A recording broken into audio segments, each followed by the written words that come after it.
अल्हम्दुलिल्लाहि वकफ़ा वसलामुन अला इबादिहिल्लज़ीना इस्तफ़ा अम्मा बाद फ़क़द क़ाल अल्लाहु तबारक व तआला अऊज़ु बिल्लाहि मिनश शैतानिर रजीम बिस्मिल्लाहिर रहमानिर रहीम क़ुल इन कुन्तुम तुहिब्बूनल्लाह फत्तबिऊनी युहब्बिबकुमुल्लाह व क़ाल अल्लाहु तआला क़ुल अतीउल्लाह व अतीउर रसूल सदक़ल्लाहुल अज़ीम। मुअज़्ज़ज़ उलमाए किराम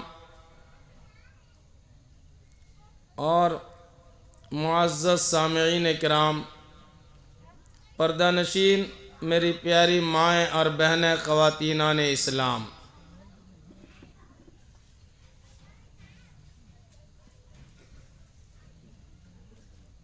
बहुत वक्त हो चला है, सर्दी का मौसम है और जिस शख्सियत के ऊपर ये जलसे का इनेकाद किया गया है उस शख्सियत के हालात पर भी कुछ थोड़ी बहुत रोशनियाँ डाली गई हैं, सुन रहे हैं आप लोग। इस तरह का इज्तिमा करना, इस तरह का जलसा करना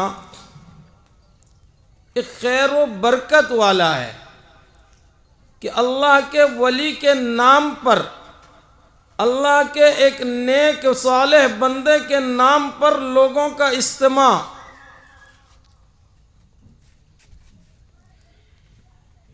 एक खैर व बरकत वाला है। अब मैं अपने उन दोस्तों से, उन भाइयों से अर्ज़ करूँगा कि जो मजलिस से बिछड़कर दूर बैठे हुए हैं, कि आप हज़रात अगर ज़हमत गवारा करके, यहाँ कुर्सियाँ खाली पड़ी हुई हैं, अगर यहाँ आ जाएंगे तो जिस मकसद के लिए आप यहाँ जमा हुए हैं उस मकसद में आपको कामयाबी भी मिलेगी और आपको इसका अज्र व सवाब भी मिलेगा। फरिश्ते, हदीस कुदसी है, अल्लाह के प्यारे रसूल फरमाते हैं कि अल्लाह फरमाता है कि जहां मेरे किसी नेक बंदे का तज़किरा होता हो उस मजलिस को फरिश्ते घेर के रहते हैं। मजलिस के इख्तिताम तक फरिश्ते घेरे हुए रहते हैं और अल्लाह की रहमतें नाजिल होती रहती हैं। मजलिस से अगर आप लोग दूर रहेंगे तो वो रहमतें जो यहाँ नाजिल हो रही हैं उन रहमतों का छींटा भी आपको नहीं मैसर होगा। इसलिए मुअद्दबाना दरख्वास्त है कि आप हज़रात अगर यहाँ तशरीफ़ ले आएंगे तो बहुत ही करम होगा, मेहरबानी होगी।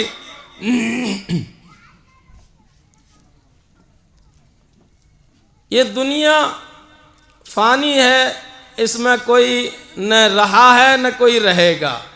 जो इस दुनिया में आया है जाने के लिए ही आया है, लेकिन कुछ ऐसे लोग जो जाते हैं, जाने के बाद अपना वो नुकूश छोड़ जाते हैं, जिनको आने वाली नस्लें क़यामत तक याद करती रहेंगी, जिसको अल्लाह के प्यारे रसूल फरमाते हैं कि ये मौतुल आलिमी मौतल आलम, एक आलिम की मौत पूरी दुनिया की मौत के बराबर है। आप एक ऐसे आलिम का तज़किरा आज सुन रहे हैं जिसकी जिंदगी इत्तिबाए सुन्नत में इस कदर यानी माकी के साथ में गुजरी है कि जिसको क्या बयान करूं। मुख्तसरन अभी जैसे मुझसे पहले बता रहे थे भाई कि 1988 में जिस वक्त खिलाफत मिला, ये तवाज़ु की एक झलक दिखा रहे थे, तवाज़ु व इंकिसारी की एक झलक दिखा रहे थे। हमें इसकी कोई खबर नहीं थी, कुछ पता नहीं था। हज़रत मौलाना इस्माइल साहब नव्वरल्लाहु मरक़दा, हज़रत मौलाना सैयद सिराजुस साजिदीन साहब, दोनों हजरात एक दिन खबर भेजते हैं। घर में मैं बड़ा हूं, मेरे पास कासिद पहुंचता है। पहुंचने के बाद कहता है कि कुछ लोग सुंगड़े से तुम्हारे वालिद की मुलाकात के लिए बेताब है, आना चाहते हैं। एक बस और एक कार का इंतजाम है। वालिद मोहतरम बिस्तर में हैं, अलील हैं, बीमार हैं,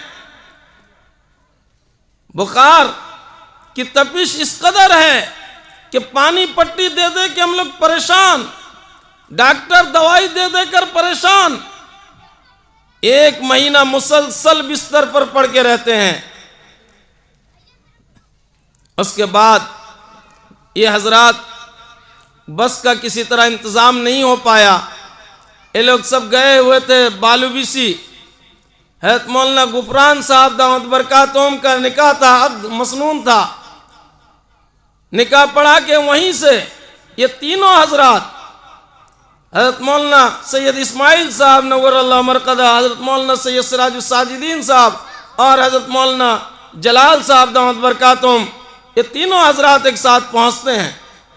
पहुँचने के बाद इसकी इत्तला देते हैं और मुझसे कहते हैं, मौलाना इस्माइल साहब नव्वरल्लाहु मरक़दा, कि अपने लोगों को, बस्ती वालों को जमा करो।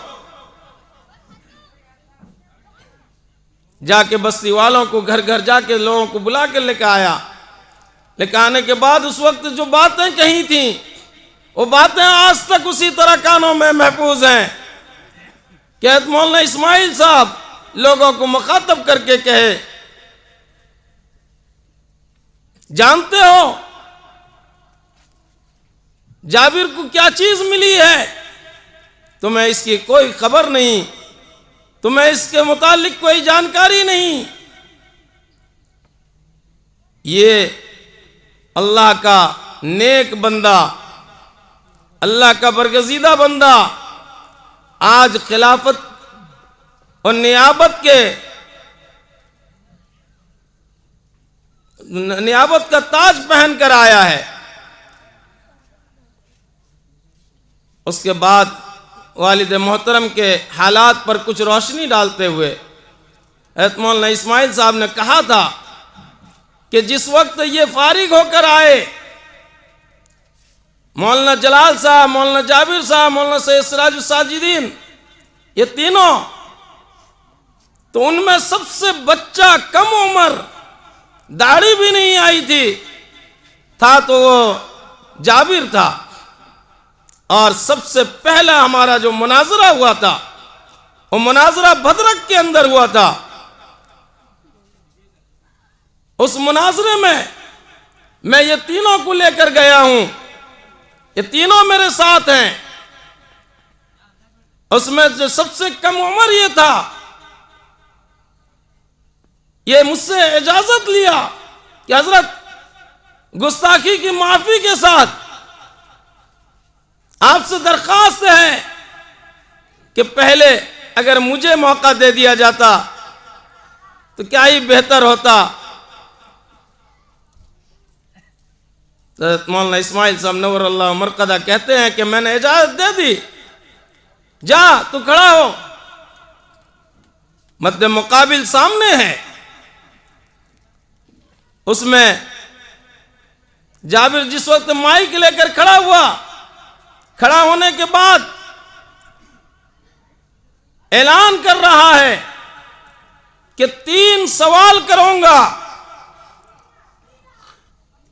3 सवाल करूंगा।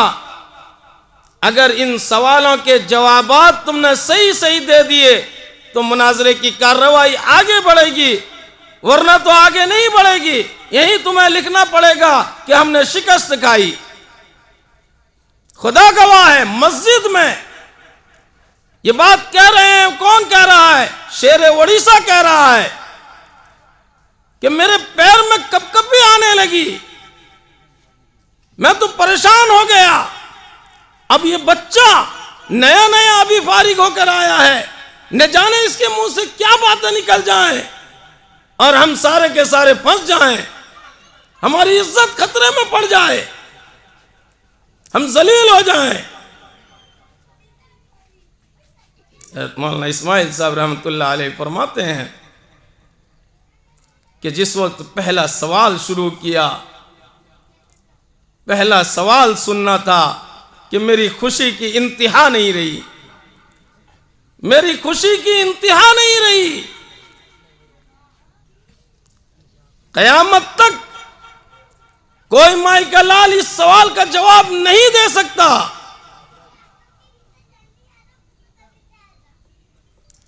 तो उसी वक्त मैंने ये भांप लिया था, ये समझ लिया था, ये मेरे दिल की बात मैं आपको कह रहा हूं। कौन कह रहा है? शेर ओडिशा कह रहा है कि मैं अपने दिल की बात कह रहा हूं कि उसी वक्त मैंने ये समझ लिया था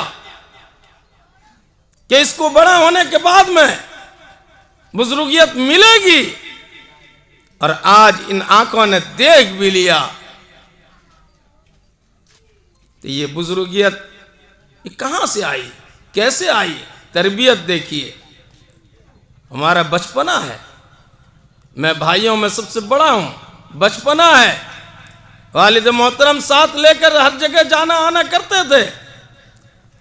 कुछ हमारी जमीनें थी चाष की, तो चाषी चाष का काम करने वाले चाषी के हवाले था, चाषी चाष करके धान वगैरह ला के पहुंचाया करता था। तो वालिद साहब के साथ में अक्सर जाना होता था चाषी के पास। चाषी वो चाषी जो हमारी जमीन में धान उगाता था, दूसरों की जमीन में गन्ना आखू का चाष करता था और उसको लाके शक्कर गुड़ बनाता था। तो जब जाते थे तो गुड़ तोहफे में दिया करता था कि ले जाइए अपने बच्चों के लिए। तो गुड़ वो शक्कर मैं लेके आता था, आने के बाद वालिदा के हाथ में देते थे और कहते थे, जबकि दादी भी हयात हैं, कहते थे चारों भाई के यहां बराबर सराबर करके तकसीम करके सबको दो।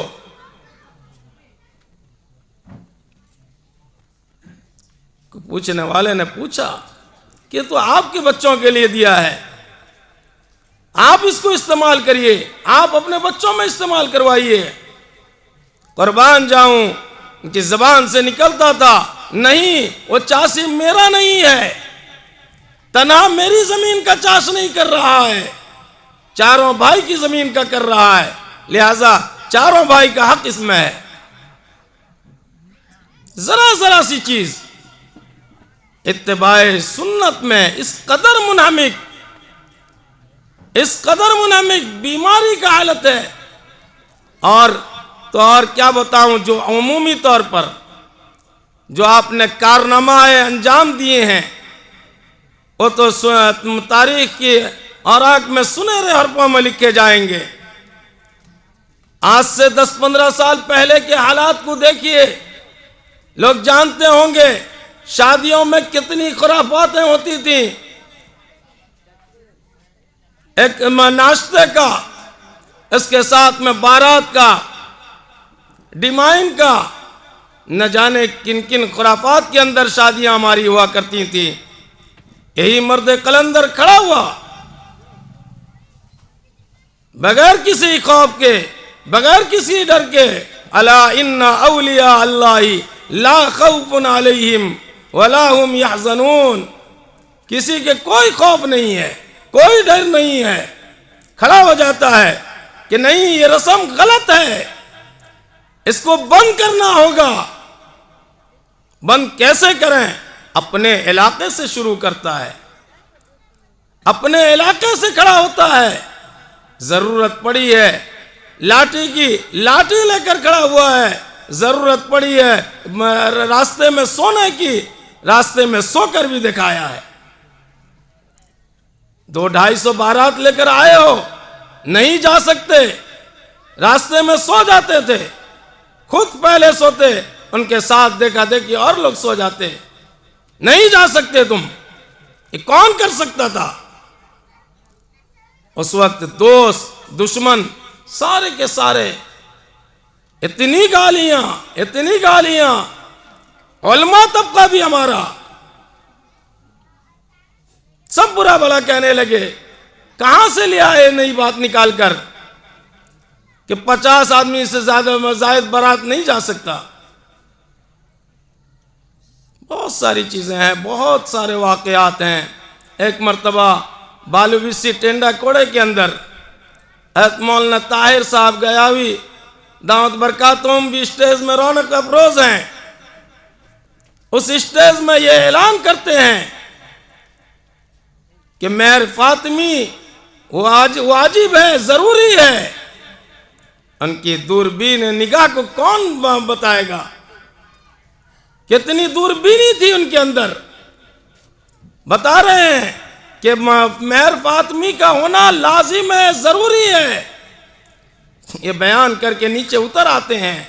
उसके बाद हज़रत मौलाना ताहिर साहब दावत बरकातुम बैठते हैं, उसकी नफी कर देते हैं। उसके बाद दोनों के दरमियान में बातें होती हैं। तो हज़रत वालिद साहब फरमाते हैं कि ये दौर ऐसा पुरफितन आ गया है कि इसमें निकाह को मजाक बना लिया गया है, निकाह के साथ खिलवाड़ हो रहा है। 5,000, 7,000, 10,000, ये क्या महर है? इस पर अगर हम नहीं अड़ेंगे, इस सुन्नत को जिंदा करने की आवाज नहीं लगाएंगे, तो कौन लगाएगा? ताहिर साहब गयावी दावत बरकातुम कायल हो जाते हैं, मजबूर हो जाते हैं कि अगर बात यह है तो फिर सही है कि आपका कहना दुरुस्त है। इसी तरह वलीमा सबसे पहले अपने यहां से करके दिखाते हैं। मेरी शादी हुई, जानते हैं बारात नाम की कोई चीज ही नहीं थी। एक आदमी, दूल्हा मैं हूं, मेरे साथ एक आदमी जा रहा है बारात में, कोई दूसरा नहीं। इसी तरह वलीमे के अंदर, वलीमे के खाने को, वलीमे में शिरकत को लड़की वालों के लिए बिल्कुल हराम करार देते थे। क्यों? इसलिए कि उसमें जो खुराफातें हो रही हैं ये सबके सामने आया है, सब जानते हैं अच्छी तरह। बहुत सारी चीजें हैं।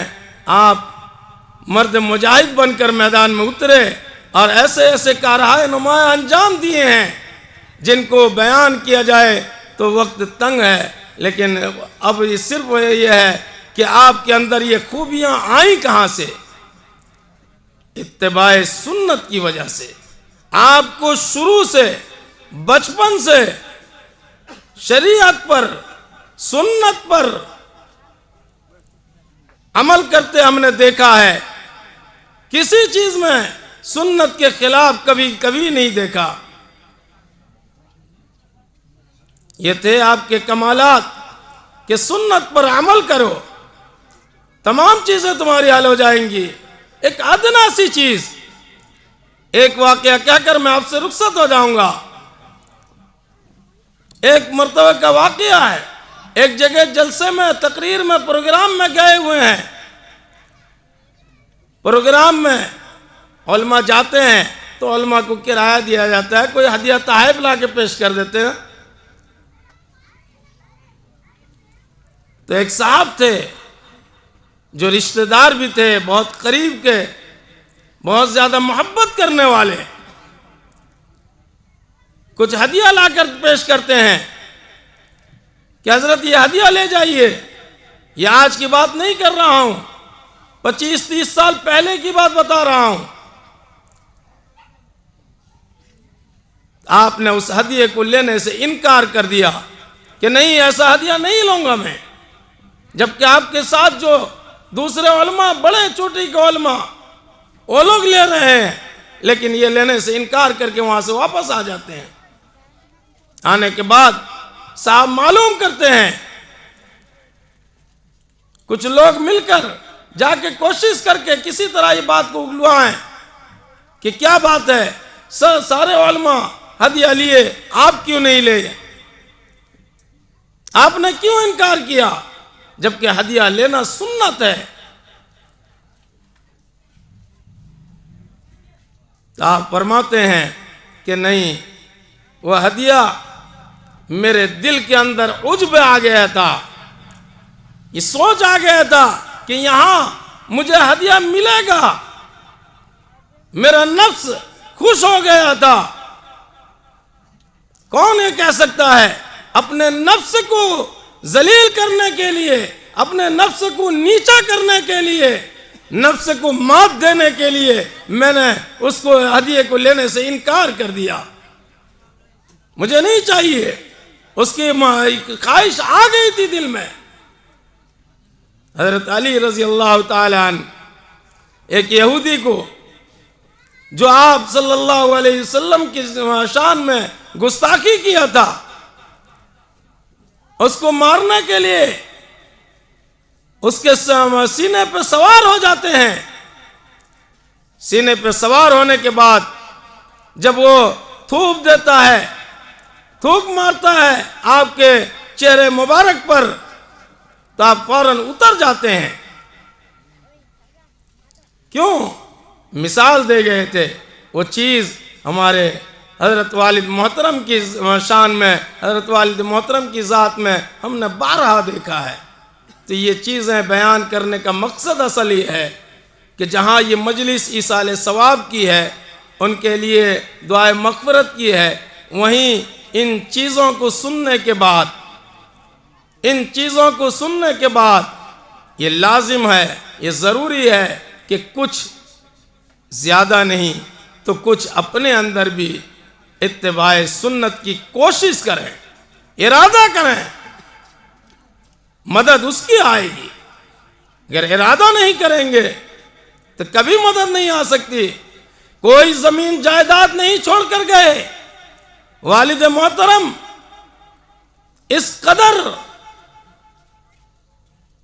जिंदगी गुजार कर गए, क्या बताऊंगा। कोई जमीन जायदाद अपने पीछे नहीं छोड़कर गए, चाहते तो बहुत कुछ कर सकते थे। आपकी मेहमान नवाजी मिसाली थी, कोई घर से बगैर चाय पानी के नहीं जा सकता था, और आपने ये चीज अपने जाने के बाद भी, इस दुनिया से जाने के बाद भी इन चीजों को करके दिखाया।